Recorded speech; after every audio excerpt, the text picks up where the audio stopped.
Assalamualaikum warahmatullahi wabarakatuh. Selamat datang kembali di channel Kuliah-Kuliahan, ruang pelarian di mana kita bisa belajar banyak hal.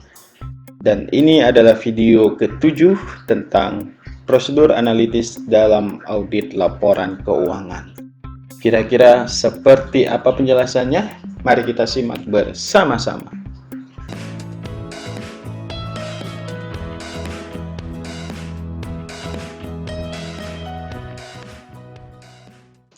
Nah, di perputaran aktiva total ini, teman-teman, kita melibatkan seluruh aktiva lancar dan aktiva tetap. Kalau ada dia 3, misalnya aktiva lain juga masuk. Dimana semakin besar rasionya ini, maka semakin efektif nanti perusahaan terhadap konversi penjualannya. Rumusnya apa? Rumusnya adalah penjualan dibagi dengan total aktiva dikali dengan 100%. Selanjutnya adalah perputaran rata tagihan atau average collection turnover. Rasio ini kita gunakan untuk apa? Rasio ini gunanya adalah untuk mengukur seberapa lama sih waktu yang dibutuhkan perusahaan untuk menerima tagihan dari konsumen dalam 1 tahun. Misalnya 2 hari kah, 4 bulan kah, nah, seperti itu teman-teman. Rumusnya apa? Untuk perputaran tagihan ini, rumusnya adalah perputaran rata-rata tagihan sama dengan piutang dikali dengan 365 hari dibagi dengan penjualan dikali dengan 100%. Dapat nanti. Katakan piutangnya 100 juta dikali dengan 365 hari. Penjualannya 3,65 miliar. Nah, dapat dia turnovernya 100%. Berarti kalau 100% per harinya dia akan selalu dibayar.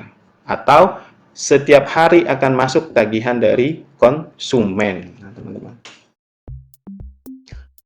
Selanjutnya adalah perputaran modal kerja atau working capital turnover.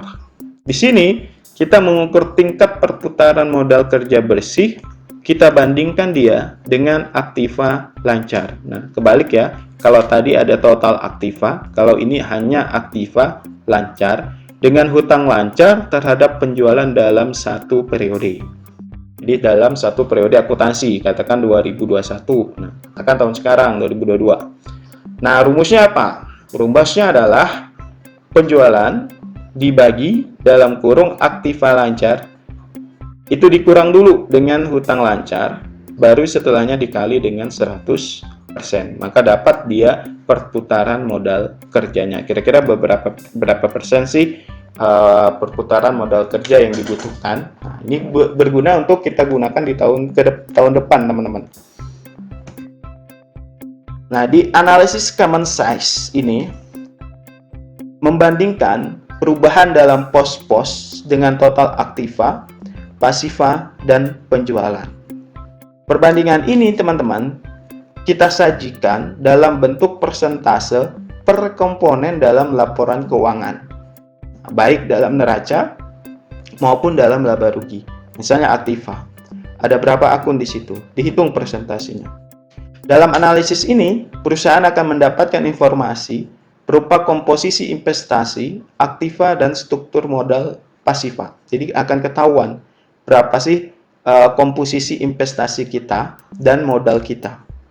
Nah, komposisi investasi ini adalah posisi yang relativitas aktiva lancar terhadap aktiva tetap. Jadi seimbang. Relatifnya, kalau aktiva tetapnya segini, aktiva lancarnya sekian. Nah, sedangkan struktur modal ini menggambarkan hutang perusahaan terhadap modal sendiri. Analisis common size ini juga kita lakukan untuk membandingkan data-data laporan keuangan perusahaan dengan periode berjalan dengan sebelumnya, dengan membandingkan antar kompetitor atau perbandingan dengan industri lain yang ada.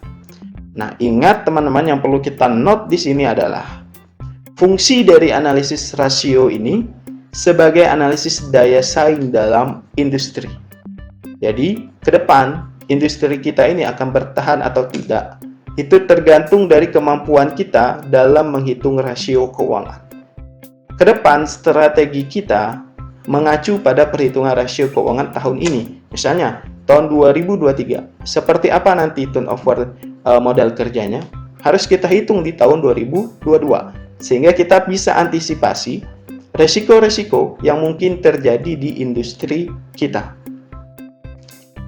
Di analisis time series dan forecasting ini, teman-teman, kita gunakan untuk membandingkan data keuangan pada periode tertentu, terutama sebagai bahan peramalan atau proyeksi kondisi keuangan di masa akan datang. Kira-kira akan seperti apa nih ke depan perusahaan kita?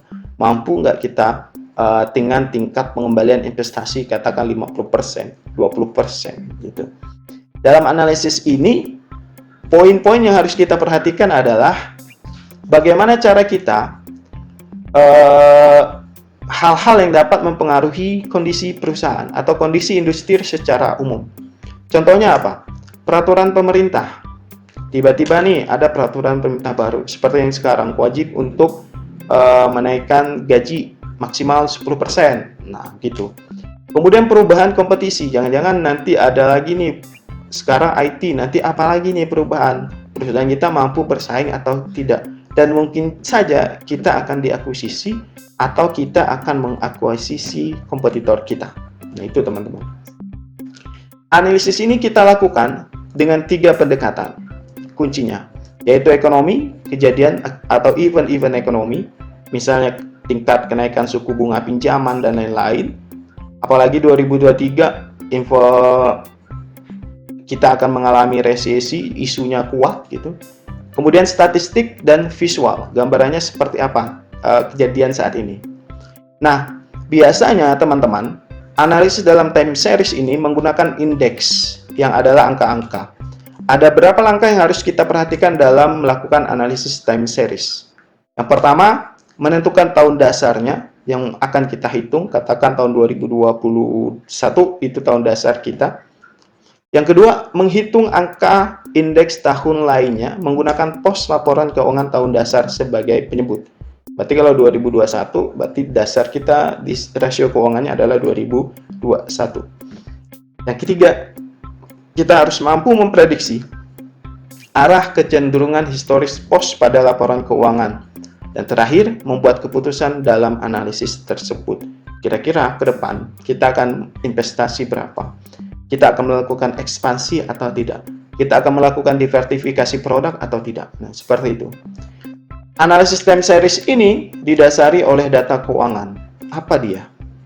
Nah, yang mendasarinya adalah tren, siklus, musiman, dan ketidakteraturan. Nah, kalau kita bicara ini, teman-teman, artinya ada probability kejadian itu akan berulang. Misalnya 2008 itu krisis. Ada kemungkinan 2023 akan berulang. Ada kemungkinan 5 tahun lagi akan berulang. Nah, seperti itu teman-teman. Tren ini adalah pergerakan time series jangka panjang. Bisa dalam tren naik atau tren turun. Kalau trennya naik, bagus. Kalau tren turunnya, celaka. Karena agak lama dia waktu yang dibutuhkan untuk pembalikan. Nah, dalam data tren, waktunya itu kurang lebih 15 hingga 20 tahun. Bayangin teman-teman, kalau kita berada dalam tren terpuruk 15 sampai dengan 20 tahun. Yang harus kita note di sini, teman-teman, faktor perubahan yang paling mendukung adalah peraturan pemerintah, teknologi, demografi, bonus penduduk ini, dan kompetitor. Jadi kita harus persiapkan industri yang akan kita pilih ke depan. Baik teman-teman, demikian penjelasan saya kali ini. Mudah-mudahan bisa menjawab dari keingintahuan teman-teman semuanya. Sampai bertemu di video-video saya selanjutnya. Jangan lupa like, komen, dan subscribe, serta share agar yang lain bisa tahu. Bye-bye.